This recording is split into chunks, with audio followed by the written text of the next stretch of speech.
Tom. I apologize for this video being so late, but I wanted to make sure that I had everything that I wanted to say about this movie Boyhood as part of my 2015 Oscar Best Picture nominee series. So, let's talk about it.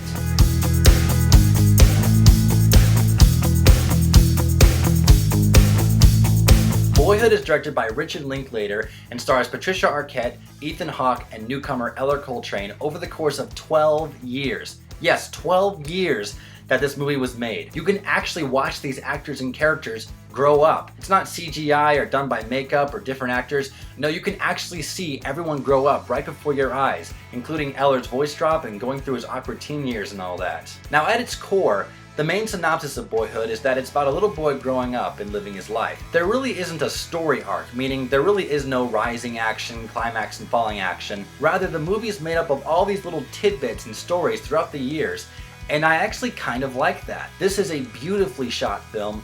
The older scenes don't even look dated.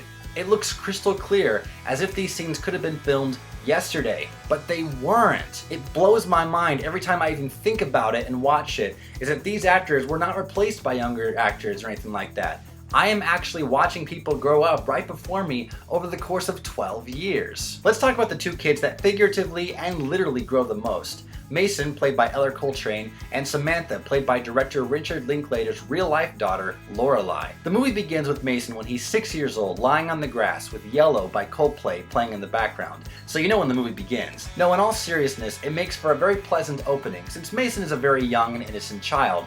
He gets into typical 6-year-old behaviors. He fights with his sister when she's being annoying. He plays video games with his friends. There's nothing too striking about him, but that's kind of how he is in the entire movie. Now, as strange as this may sound, I actually do like that, because it reminds me of that one kid from high school that maybe you never thought much of, but that doesn't take away from the fact that he or she is at their core a human being just like you. Neither Mason nor his sister really have any interesting character traits. They're not looking for the love of their life, they aren't on the edge of some nervous breakdown. They're just normal people going through life just like any other person growing up. Now, on the flip side, there are some interesting character traits that can be found in the other two main characters. The dad, played by Ethan Hawke, and the mom, played by Patricia Arquette, who won an Oscar for her performance.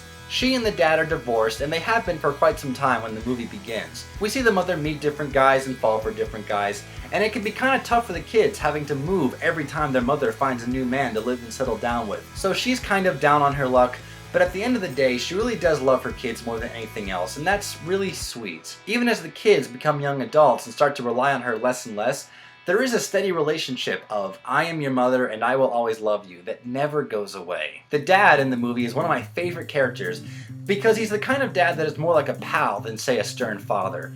Because he only gets to see the kids once in a while since they primarily live with their mother. He takes them to baseball games, takes them bowling, hiking, you name it, all the while catching up with them and what's going on with their lives. And again, at the core of all of that is this feeling of I'm your father, and even though your mother and I are no longer together, I'm still proud of what we've done. I really enjoyed seeing the children-father relationship in this movie. Ethan Hawke did a great job since he was really the only actor in this film that I was familiar with going into this movie, and he wasn't really one of my favorite actors before, but now thanks to this movie I respect him a whole lot more. Now, the last thing that I want to touch on in this review is the gimmick of filming and shooting for 12 years.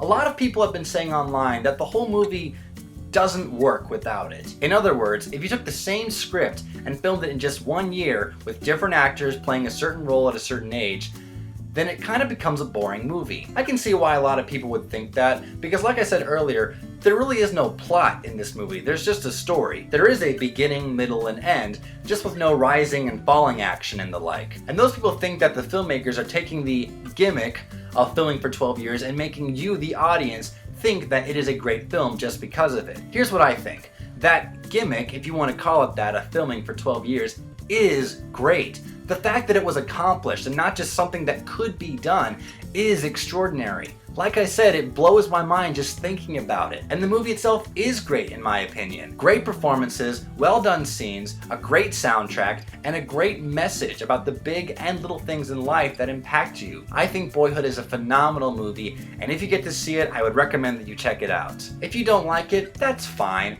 but definitely at least check it out. And if you are a filmmaker, I really think you're going to enjoy seeing this 12-year-old film come to life, both figuratively and literally. So guys, that's my review of Boyhood, so tell me, if you have seen it, what did you think of it? Do you like the movie? Do you like the idea of the movie? I like them both, and I think it's worth checking out. Don't forget to leave your comments and thoughts down below, subscribe to my channel, check out my podcast Triple Threat, and I will see you all next time on the 2015 Oscar Best Picture nominees. Thanks for watching, I'm Tom Maruzia.